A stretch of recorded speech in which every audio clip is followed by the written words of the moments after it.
0% increase on stamp duty. जी हाँ, आपने जो सुना वो बिल्कुल सही है। और आप सोच रहे होंगे कि अचानक मैं स्टैम्प ड्यूटी की बात क्यों कर रहा हूँ, क्योंकि हर साल फिनेंशियल ईयर जब शुरू होता है तब सरकार रेडी रेकनर रेट्स में बढ़ावा करती है। पर इस बार सरकार ने कुछ ऐसा फैसला लिया जिससे आपकी स्टैम्प ड्यूटी पर इंक्रीज जो है वो 0% हो गई है। कैसे बताऊंगा मैं आपको इस वीडियो में, तो बने रहिए हमारे साथ वीडियो के अंत तक। नमस्कार, मैं हूं वरुण सिंह और आप देख रहे हैं square fit India.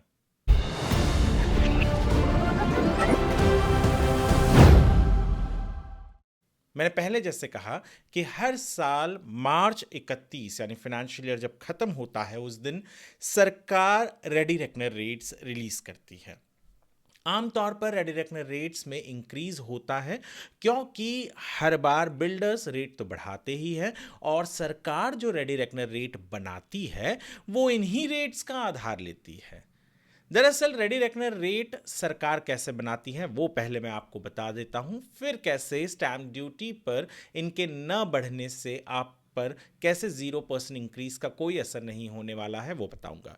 Ready reckoner rate दरअसल वो रेट होती है जो सरकार हर एक एरिया के लिए तय करती है। तो कैसे तय करती है कि पूरे साल भर में उस एरिया में सर्टन एरियाज, जो सारे एरियाज हैं, वहां पर जिस रेट पर डील रजिस्टर हो रहे हैं उनको सरकार एक एवरेज पकड़ लेती है और वही रेडी रेकनर रेट वहाँ का बना देती है पर स्क्वायर मीटर पर। ठीक उसी तरीके से जब आप किसी भी प्रोजेक्ट में घर लेते हैं और रजिस्टर करने जाते हैं तो सरकार आपको रेडी रेकनर रेट के हिसाब से स्टैंप ड्यूटी चार्ज करती है।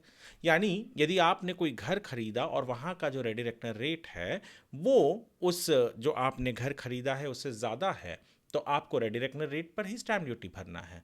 पर अगर आपने कोई घर खरीदा जो रेडी रेकनर रेट से ज़्यादा है तो आपको स्टैंप ड्यूटी जो रेट पर आपने घर खरीदा है उस पर भरना होता है।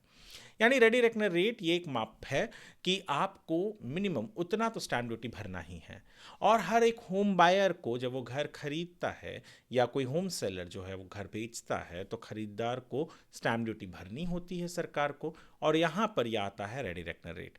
अगर पिछले बार से इस बार कुछ परसेंटेज भी रेडी रेकनर रेट बढ़ जाता जो सरकार ने नहीं बढ़ाया है फाइनेंशियल ईयर 2026-27 के लिए, तो आपका स्टैंप ड्यूटी बढ़ जाता। ऑब्वियस है, अगर कुछ रुपए भी स्क्वायर मीटर पे बढ़ जाते तो आपके घरों के ऊपर जो एवरेज स्टैंप ड्यूटी आता वो बढ़ जाता। पर नहीं बढ़ाया तो 0% इंक्रीज हो गया, यानी कोई इंक्रीज नहीं है आपके स्टैंप ड्यूटी के ऊपर। बिल्डर्स भी जो ये रेडी रेकनर रेट होता है उसका सहारा लेते हैं क्योंकि उनको जो प्रीमियम्स भरने होते हैं कई दफ़ा रेडी रेकनर रेट पर ही भरना होता है। तो इसलिए भी ये रेडी रेकनर रेट नहीं बढ़ा तो उनके लिए अच्छी बात है। और क्यों नहीं बढ़ा? क्योंकि बहुत से लोगों ने इंक्लूडिंग जो रियल एस्टेट लॉबीज़ हैं जैसे क्रेडाई हो, नरेटको हो, एमसीएचआई हो, उन्होंने सरकार को प्लीड किया कि सर जी ग्लोबल क्राइसिस चल रहा है, रियल एस्टेट में भी कोई बहुत अच्छे हालात नहीं होंगे अगर आप इस रेडी रेकनर रेट को बढ़ा देंगे तो। क्योंकि उनको जो प्रीमियम्स भरने होते हैं वो भी रेडी रेकनर रेट पर ही होता है, सरकार को जो भी चीज़ें देनी होती है रेडी रेकनर रेट पर होती है। और होम बायर्स पर भी असर पड़ेगा अगर रेडी रेकनर रेट बढ़ जाएगा।